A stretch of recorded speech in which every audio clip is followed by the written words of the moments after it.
Hallo und herzlich willkommen. In diesem Video zeige ich euch, wie ihr leckere Zimtplätzchen machen könnt. Einmal mit dem klassischen Guss und einmal habe ich sie mit Schokolade. Dann habe ich noch leckere und weiche vegane Butterplätzchen, die richtig auf der Zunge zergehen. Überzeugt euch selbst und backt sie nach. Hinterlasst mir gerne einen Kommentar. Kommen wir direkt zu den Zutaten. Fangen wir mit dem Butterplätzchen an. Dazu benötigt ihr Mehl, Margarine, ihr müsst halt nur darauf achten, dass die auch wirklich vegan ist, Zucker, Prise Salz und Vanilleextrakt.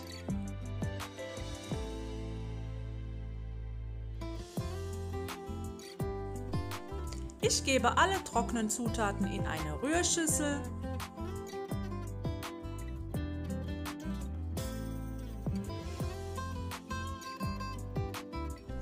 Dann noch das Vanilleextrakt und die weiche Margarine. Die Margarine habe ich eine Stunde vorher aus dem Kühlschrank genommen.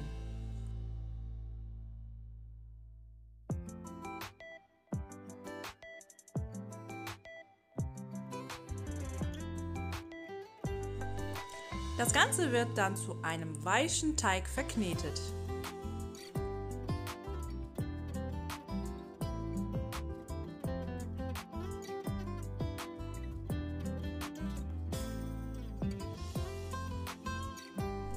Wenn das komplette Mehl eingearbeitet ist, wird der Teig in Frischhaltefolie eingepackt und für 1,5 Stunden in den Kühlschrank gestellt.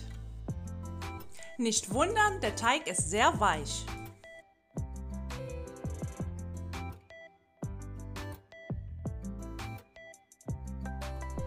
In der Zwischenzeit können wir schon mal die Zimtsterne vorbereiten. Dazu benötigt ihr Eiweiß, gemahlene Mandeln mit Schale, gemahlene Haselnüsse, Zucker, eine Prise Salz, Zimt und Zitronenschale. Ich habe die Zitronenschale jetzt aus der Packung genommen, aber wenn ihr eine Bio-Zitrone habt, könnt ihr natürlich auch Bio-Zitrone die Schale davon abreiben.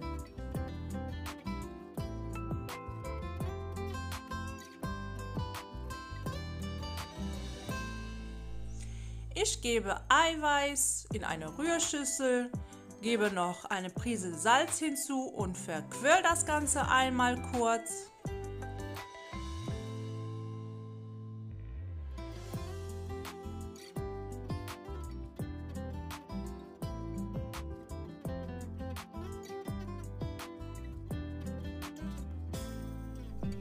Und gebe dann den Zucker hinzu.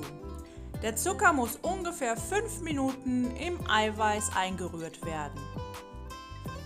Man kann auch das Eiweiß erst komplett aufschlagen und dann den Zucker hinzugeben, aber ich mache es gerne so. Probiert mal diese Variante mal aus und dann schreibt mir unten in den Kommentaren, wie euch diese Variante gefallen hat.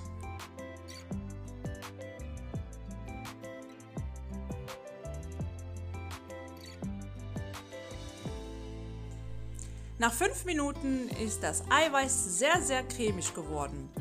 Jetzt entnehme ich mir 5 bis 6 Esslöffel für später und stelle es erstmal in den Kühlschrank.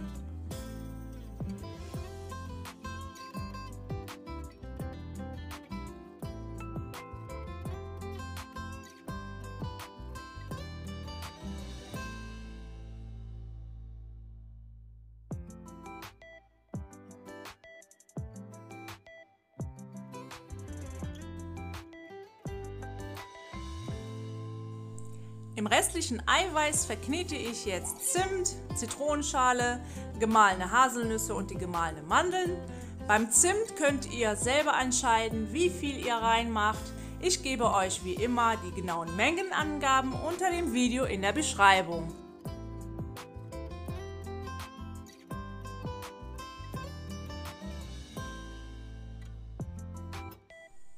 Wenn ihr dann alles gut verknetet habt, dann setze ich das in eine saubere Schüssel. Achtung, es ist noch ein wenig klebrig.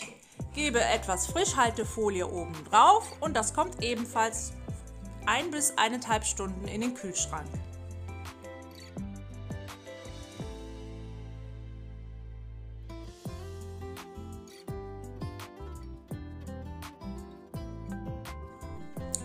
Nach der Kühlzeit fange ich mit den Zimtsternen an, gebe auf etwas Backpapier gemahlene Haselnüsse drauf und dann kommt der Teig.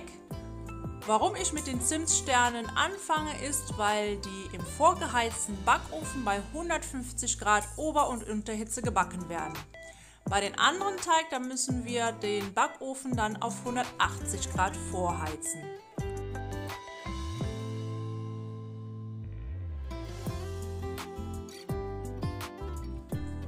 Da der Teig sehr klebrig ist, gebe ich nochmal Backpapier oben drauf und rolle das 1 cm dick aus.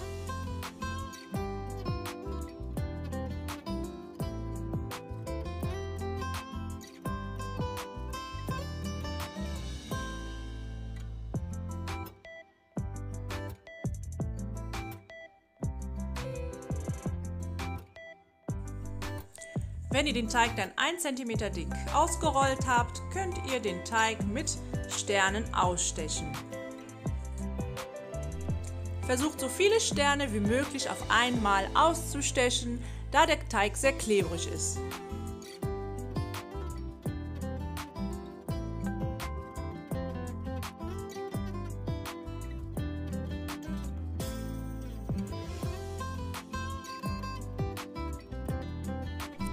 Um die Sterne vom Backpapier auf ein Backblech zu setzen, nehmt euch einfach eine kleine Palette zur Hilfe.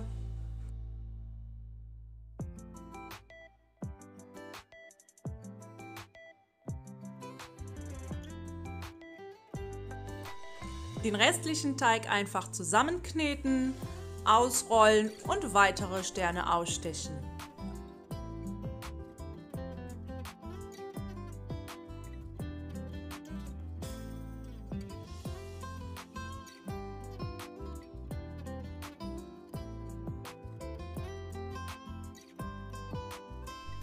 Mit dem zuvor entnommenen Eiweiß gebe ich jetzt in einen Spritzbeutel, kann ich besser dosieren, und das gebe ich jetzt auf die Zimtsterne.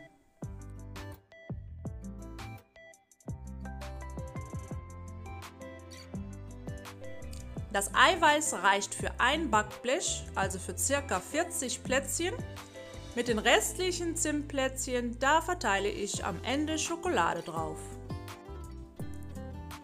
Die Plätzchen wandern dann in den Ofen bei 150 Grad Ober- und Unterhitze im vorgeheizten Backofen für 15 Minuten.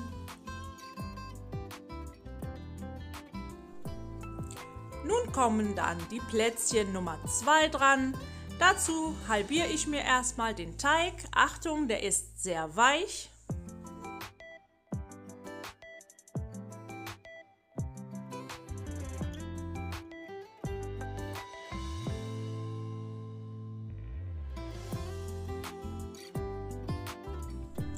Den könnt ihr euch ebenfalls zwischen 2 Backpapier ausrollen, auch 1 cm dick.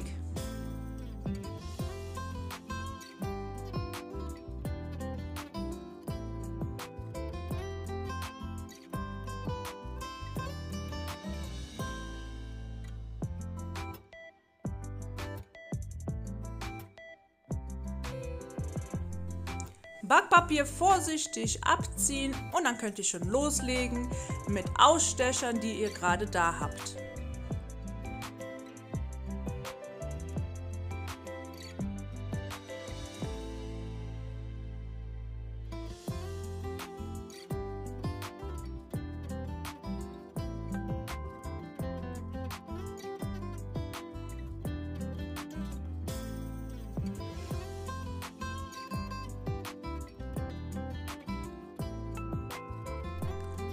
Um den Restteig zu entfernen, könnt ihr auch eine Palette verwenden. Achtung, wie gesagt, der Teig ist sehr weich.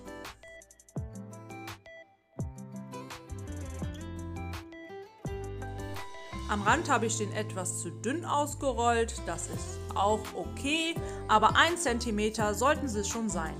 Wenn ihr sparsam mit Mehl umgehen könnt, braucht ihr dann kein Backpapier oben drauf zu legen, sondern mit ganz wenig Mehl dann den Teig auf 1 cm Dicke ausrollen.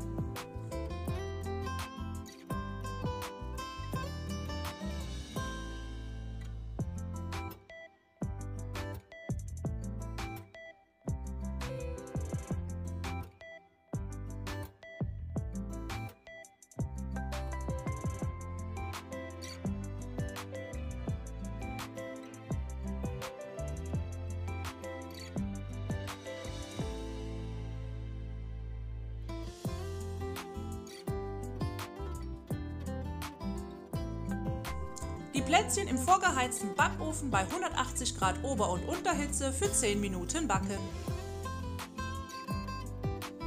Während die Plätzchen am Auskühlen waren, habe ich schon mal Kuvertüre geschmolzen über Wasserbad, mir das in einen Spritzbeutel gefüllt und das gebe ich jetzt über die Plätzchen.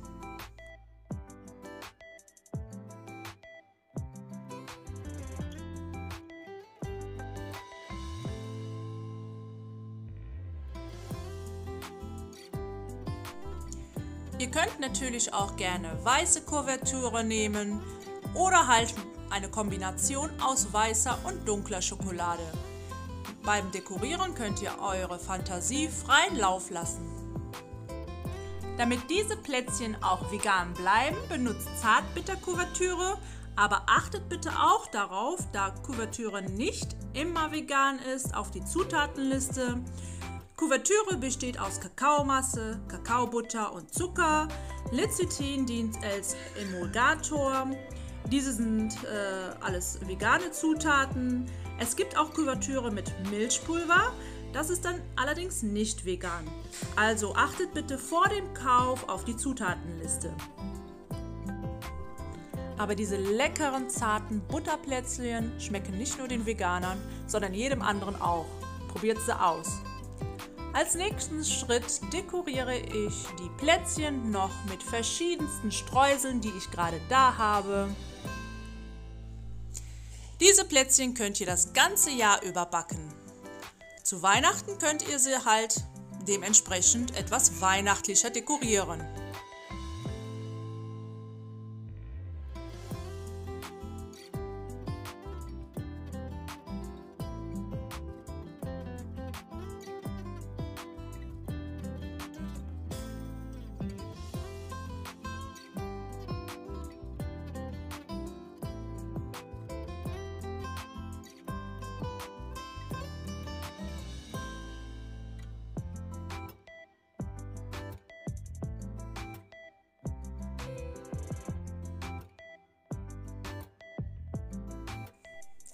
Die restlichen Zimtsterne, die ich ohne Eiweißbaiser gebacken hatte, dekoriere ich ebenfalls mit etwas Kuvertüre. Die könnt ihr dann so lassen oder ein paar auch nochmal zusätzlich mit ein paar Streusel.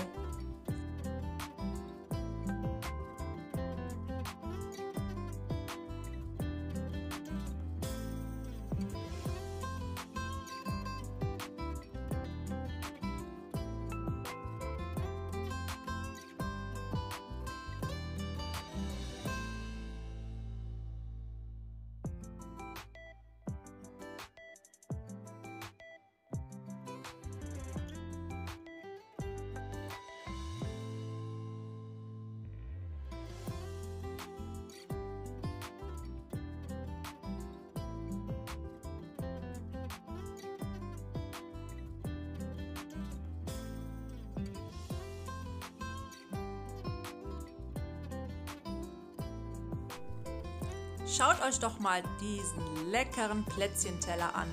Aus wenig Zutaten und wenig Aufwand habt ihr in 0, nix so schöne Plätzchen herbeigezaubert. Glaubt mir, diese Plätzchen sind ganz schnell weggenascht. Wenn euch das Video gefallen hat, hinterlasst mir doch gerne einen Daumen nach oben, einen Kommentar und ein kostenloses Abo. Und wenn ihr mögt, könnt ihr mir auch gerne in den Kommentaren schreiben, welche Plätzchen ihr als nächstes sehen möchtet. Ich wünsche jetzt viel Spaß beim Nachbacken. Bis zum nächsten Mal, eure Rabea.